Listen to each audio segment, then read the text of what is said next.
Dunia internasional kembali terdiam, bukan karena ledakan, bukan karena deklarasi perang, melainkan karena satu pertanyaan yang dilontarkan di jantung kekuasaan Amerika Serikat. Sebuah pertanyaan yang terdengar sederhana, namun sesungguhnya membawa beban sejarah, potensi kehancuran, dan risiko eskalasi global yang nyaris tak terbayangkan. Dalam sebuah sesi tanya-jawab bersama para jurnalis di Gedung Putih, Presiden Amerika Serikat Donald Trump dihadapkan pada situasi yang jarang terjadi dalam diplomasi tingkat tinggi. Bukan karena tekanan media, tetapi karena substansi pertanyaannya menyentuh inti paling sensitif dalam geopolitik modern, perang dan damai. Reporter Fox News Peter Doocy menyinggung pernyataan Presiden Ukraina Volodymyr Zelensky yang secara terbuka mempertanyakan konsistensi Amerika Serikat.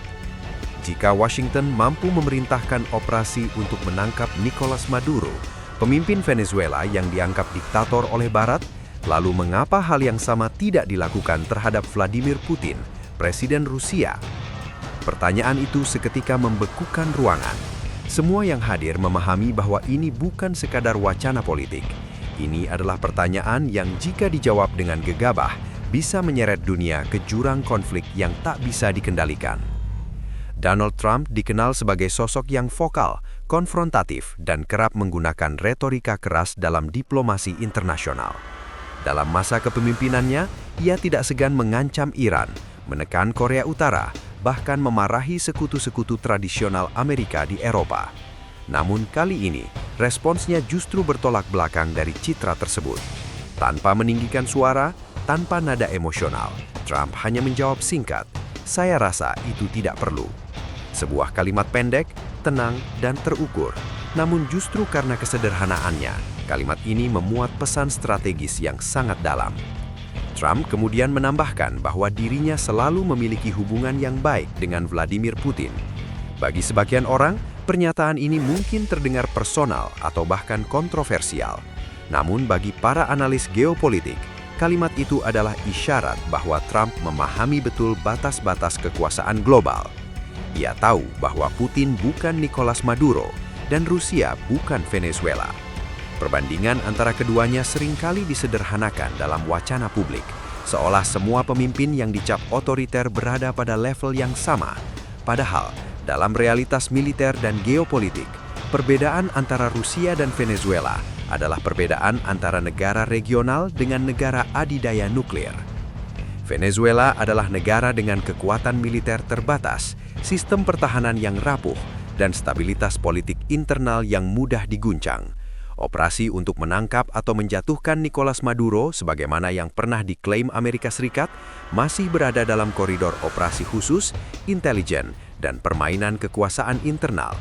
Bahkan jika terjadi korban, skalanya relatif bisa dikontrol. Dunia mungkin mengecam, tetapi eskalasinya tetap terbatas. Rusia adalah cerita yang sama sekali berbeda.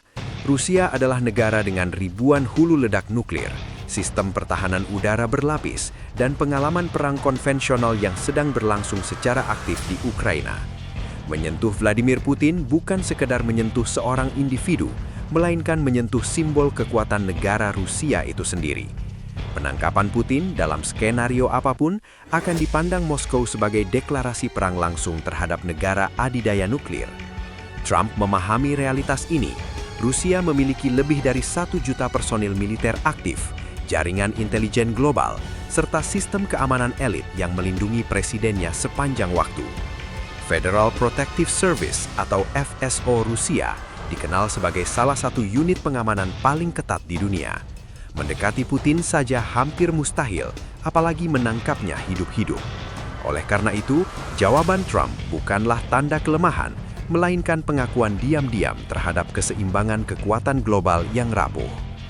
Namun ketegangan antara Washington dan Moskow tidak berhenti pada tataran kata-kata.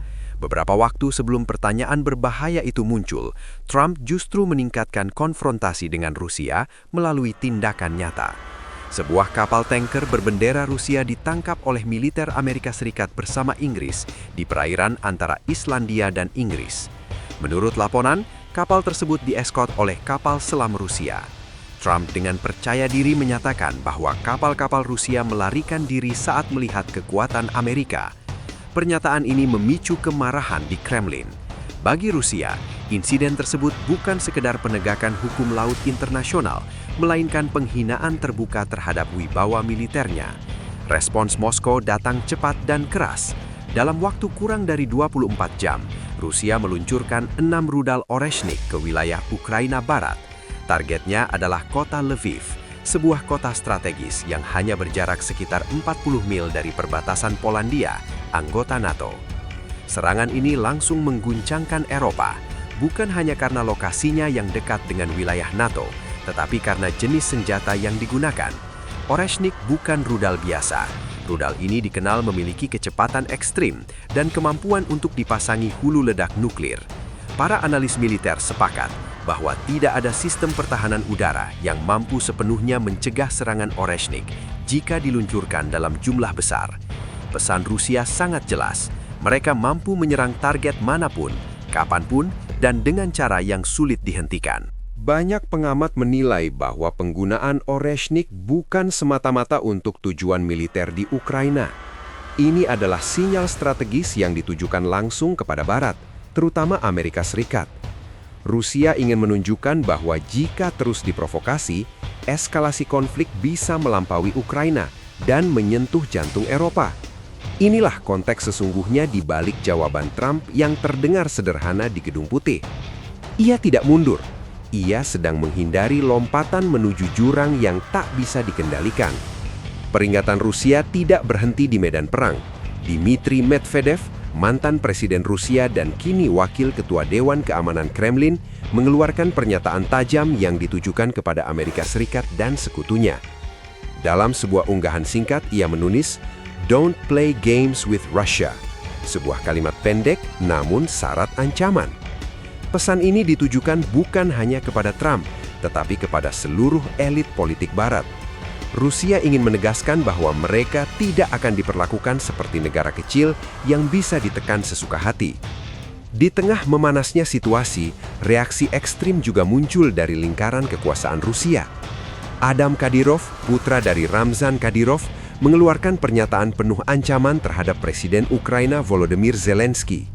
Melalui media sosial, ia berjanji akan menemukan dan membawa Zelensky ke Grozny sebagai penjahat perang jika mendapat perintah dari Putin atau ayahnya.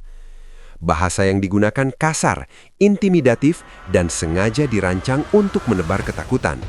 Ini menunjukkan bahwa konflik ini telah berubah menjadi perang psikologis dan propaganda, bukan sekedar adu senjata. Sementara itu, di Washington, Trump terus menunjukkan bahwa dirinya bukan pemimpin yang ragu menggunakan kekuatan militer. Sejak kembali menjabat sebagai Presiden Amerika Serikat untuk periode kedua, aktivitas militer Amerika meningkat drastis.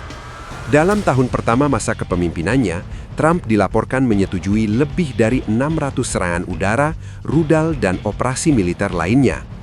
Angka ini melampaui total serangan selama 4 tahun masa kepresidenan Joe Biden. Fakta ini menegaskan bahwa Trump bukan sosok yang takut berperang. Namun, agresivitas itu dibarengi dengan insting politik yang tajam. Trump tahu kapan harus menekan dan kapan harus menahan diri. Jawabannya mengenai penangkapan Putin mencerminkan kesadaran bahwa dunia sedang berada di ambang eskalasi berbahaya. Menangkap Putin bukan soal keberanian atau superioritas militer, melainkan tindakan yang hampir pasti memicu perang dunia, baik konvensional maupun nuklir. Dalam skenario terburuk, satu keputusan gegabah bisa menghancurkan stabilitas global yang sudah rapuh. Konflik yang dimulai dengan satu operasi khusus bisa berubah menjadi pertukaran rudal antar negara adidaya. Inilah sebabnya di tengah retorika keras dan aksi militer agresif Trump di berbagai belahan dunia, ketika nama Vladimir Putin disebut, nada bicaranya berubah. Jawabannya menjadi singkat, terukur, dan penuh kehati-hatian. Bukan karena Trump takut, bukan karena Amerika lemah, tetapi karena Putin bukan Maduro. Putin adalah simbol kekuatan nuklir, simbol negara yang mampu membalas dengan cara yang menghancurkan. Pesan Rusia sudah dikirim melalui rudal Oreshnik. Peringatan Kremlin telah disampaikan secara terbuka. Jangan bermain-main dengan Rusia. Dunia kini berada di antara dua pemimpin dengan ego besar, dua negara dengan kekuatan militer masif, dan dua visi dunia yang saling bertabrakan. Setiap kata, setiap langkah, dan setiap keputusan memiliki konsekuensi global. Saat Trump dan Putin saling berhadapan, dunia tidak bersorak, dunia menahan nafas.